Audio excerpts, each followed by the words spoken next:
Awetari nós culminamos Win Your Way to Happiness campaign com o sacamento de prêmio não que tá tem 3 prêmios. Nós começar a campanha aqui dia 17 de julho.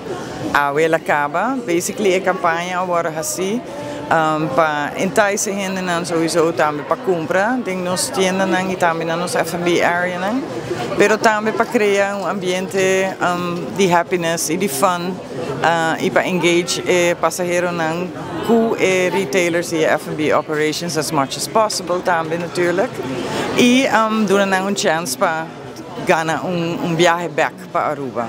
E de primeiro prêmio tá preço para ganhar viagem back para Aruba, weekend stay, all expenses included para nós.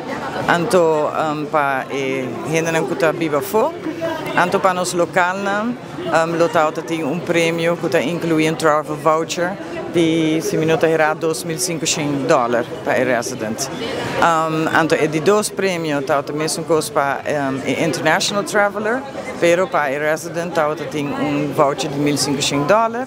Então, de 3 prêmios, tá voucher de $750 para o local resident e trip for 2 to Aruba again para o turista.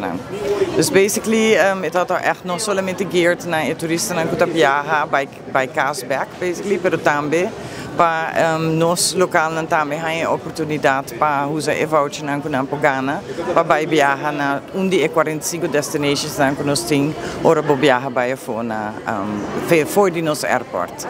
Dus nós aqui se 3 feliz ganadores inante é local, com a ganha de 3 prêmios e de 2 prêmios para meneer que viaja para Aruba para Baltimore.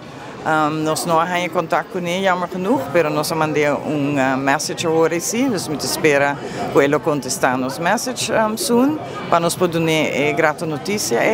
E o último é meneer que viaja para Canadá, o WestJet e dia e se há contato com ele e está sumamente contente. Dus nós team vai tomar contato com o turista que ganha prêmio e nós lo fazemos hope mais feliz details nang di prêmio que na gana.